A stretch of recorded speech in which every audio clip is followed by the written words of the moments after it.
Bachelors ಆರಾಮ್ಸೆ ಮಾಡ್ಕೊಳ್ಳೋ ಅಂಥ ಚಿಕನ್ ಗ್ರೇವಿ ರುಬ್ಬಂಗಿಲ್ಲ ಏನಿಲ್ಲ, ಆರಾಮಾಗಿ ಬೇಗ ಪಟ್ಟ ಅಂತ ಮಾಡ್ಕೋಬೋದು. ಹಾಯ್ ಹಲೋ, ನಾನು ನಿಮ್ಮ ಸಾನ್ವಿ ಶೆಟ್ಟಿ ಮಾಡುವ ನಮಸ್ಕಾರಗಳು.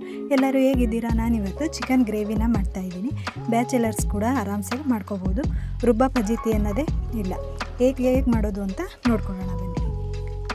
ಈರುಳ್ಳಿ, ಟೊಮೊಟೊ, ಹಸಿಮೆಣಸಿನ್ಕಾಯಿ, ಕರಿಬೇವು, ಬೆಳ್ಳುಳ್ಳಿ, ಕೊತ್ತಂಬರಿ ಸೊಪ್ಪು, ಶುಂಠಿ ಬೆಳ್ಳುಳ್ಳಿ paste, chicken masala, pepper powder, garam masala, ಅರಿಶಿನ ಪುಡಿ, ಧನಿಯಾ ಪುಡಿ, ಖಾರದ ಪುಡಿ, ಜೀರಿಗೆ ಪುಡಿ, ಉಪ್ಪು, ಚಿಕನ್.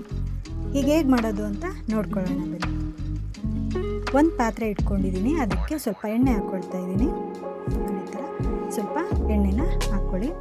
ಅದಕ್ಕೆ ಸ್ವಲ್ಪ ಬೆಳ್ಳುಳ್ಳಿ, ಜಜ್ಜೋ ಅವಶ್ಯಕತೆ ಇಲ್ಲ, ಹಂಗೆ ಹಾಕ್ಕೊಳ್ಳಿ. ಕರಿಬೇವು ಮತ್ತು ಮೆಣಸಿನ್ಕಾಯಿನ ಹಾಕ್ಕೊಂಡು ಫ್ರೈ ಮಾಡ್ಕೊಂಡಿದ್ದೀನಿ. ಸ್ವಲ್ಪ ಈರುಳ್ಳಿನ ಸ್ಲೈಸಾಗೆ ಕಟ್ ಮಾಡಿ ಅದನ್ನು ಸಹ ಹಾಕ್ಕೊಂಡಿದ್ದೀನಿ. ಉಪ್ಪು ಹಾಕ್ಕೊಂಡು ನೀಟಾಗಿ ಫ್ರೈ ಮಾಡಿಕೊಂಡು ಈರುಳ್ಳಿ ಒಂದು ಸ್ವಲ್ಪ ಕಲರ್ ಚೇಂಜ್ ಆಗಲಿ ಅಲ್ಲಿವರೆಗೂ ಫ್ರೈ ಮಾಡ್ಕೊಳ್ಳಿ. ಈಗ ಒಂದು ಸ್ವಲ್ಪ ಶುಂಠಿ ಬೆಳ್ಳುಳ್ಳಿ ಪೇಸ್ಟ್ನ ಹಾಕ್ಕೊಂಡು ಫ್ರೈ ಮಾಡ್ಕೊಳ್ತಾ ಇದ್ದೀನಿ. ಟೊಮೊಟೊ ಹಣ್ಣು ಹಾಕ್ಕೊಂಡಿದ್ದೀನಿ, ನೀಟಾಗಿ ಫ್ರೈ ಮಾಡ್ಕೊಳ್ಳಿ. ಟೊಮೊಟೊ ಸಾಫ್ಟ್ ಆಗೋವರೆಗೂ ಫ್ರೈ ಮಾಡಿಕೊಂಡು ತೊಳೆದಿರೋ ಅಂತಹ ಚಿಕನ್ನ ಹಾಕ್ಕೊಳ್ತಾ ಇದ್ದೀನಿ. ನೀಟಾಗಿ ಚಿಕನ್ ಹಾಕ್ಕೊಂಡಾದ್ಮೇಲೆ ಫ್ರೈ ಮಾಡ್ಕೊಳ್ಳಿ. ಚಿಕನ್ನಲ್ಲಿ ನೀರಿನ ಅಂಶ ಎಲ್ಲ ಬಿಟ್ಕೊಳ್ಳೋ ತನಕ ಫ್ರೈ ಮಾಡ್ಕೋಬೇಕು. ಈ ಥರ ನೀಟಾಗಿ ಮಿಕ್ಸ್ ಮಾಡ್ಕೊಳ್ಳಿ.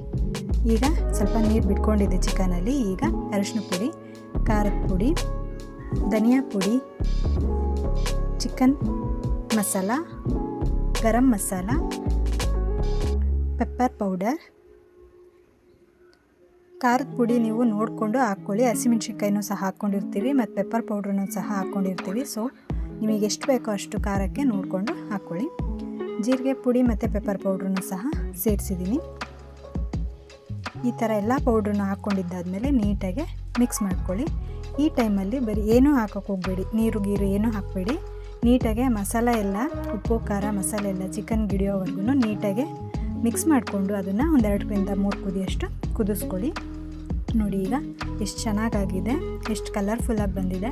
ತುಂಬಾ ಚೆನ್ನಾಗಿರುತ್ತೆ. ನೀವು ಮನೆಯಲ್ಲಿ ಟ್ರೈ ಮಾಡೋದನ್ನು ಮರಿಬೇಡಿ. ಇದೇ ಥರ ವೀಡಿಯೋಗಳಿಗಾಗಿ ನನ್ನ ಚಾನಲ್ನ ಸಬ್ಸ್ಕ್ರೈಬ್ ಮಾಡ್ಕೊಳ್ಳಿ. ಹಾಗೆ ನಿಮ್ಮ ಫ್ರೆಂಡ್ಸ್ ಆ್ಯಂಡ್ ಫ್ಯಾಮಿಲಿಗೂ ಶೇರ್ ಮಾಡಿ. ಈಗ ನೋಡಿ ಕುದಿಸಿದ್ದಾದಮೇಲೆ ನಿಮಗೆ ಎಷ್ಟು ಬೇಕೋ ಅಷ್ಟು ನೋಡಿಕೊಂಡು ಸ್ವಲ್ಪ ನೀರು ಹಾಕ್ಕೊಂಡು ಸ್ವಲ್ಪ ಕೊತ್ತಂಬರಿ ಸೊಪ್ಪು ಹಾಕ್ಕೊಂಡು ಮೇಲೆ ಮುಚ್ಚಿ 1-2-3 ಕುದಿ ಕುದಿಸ್ಕೊಳ್ಳಿ. ಚಿಕನ್ ಬೇಯೋವರೆಗೂ ಸ್ವಲ್ಪ ಕುದಿಸ್ಕೊಳ್ಳಿ. ಸ್ವಲ್ಪ ಚಿಕನ್ ಸಾಫ್ಟ್ ಆದರೆ ಸಾಕಾಗುತ್ತೆ. ನೋಡಿ ಈಗ ನೋಡಿ ಎಣ್ಣೆ ಎಲ್ಲ ಎಷ್ಟು ಚೆನ್ನಾಗಿ ಬಿಟ್ಟಿದೆ. ಈಗ ಚಿಕನ್ನು ಸಹ ಬೆಂದಿದೆ, ಮಸಾಲೆನೂ ಸಹ ಎಲ್ಲ ಹಿಡ್ದಿದೆ. ಈ ಟೈಮಲ್ಲಿ ನೀವು ಬೇಕು ಅಂತಂದರೆ ಸ್ವಲ್ಪ ಟೇಸ್ಟ್ ನೋಡಿಕೊಂಡು ಉಪ್ಪು ಖಾರ ಕಮ್ಮಿ ಇತ್ತು ಅಂತಂದರೆ, ಮತ್ತು ನಿಮಗೇನಾದರೂ ಸಾಂಬಾರು ಎಕ್ಸ್ಟ್ರಾ ಬೇಕು ಗ್ರೇವಿ ಅಂತಂದರೆ ಅದಕ್ಕೊಂದು ಸ್ವಲ್ಪ ಉಪ್ಪು, ಧನಿಯಾ ಪುಡಿ ಮತ್ತು ಖಾರದ ಪುಡಿ ಹಾಕ್ಕೊಂಡು ಸ್ವಲ್ಪ ನೀರು ಹಾಕ್ಕೊಂಡ್ರೆ ಒಂದು ಸ್ವಲ್ಪ ಹೆಚ್ಚಾಗುತ್ತೆ. ನೋಡಿ ತುಂಬಾ ಚೆನ್ನಾಗಿ ಬಂದಿದೆ ಫ್ರೆಂಡ್ಸ್. ಎಷ್ಟು ಈಸಿಯಾಗಿ ಮಾಡ್ಕೋಬೋದು. ಬ್ಯಾಚುಲರ್ಸು ಸಹ ಆರಾಮ್ಸೆ ಮಾಡ್ಕೋಬೋದು.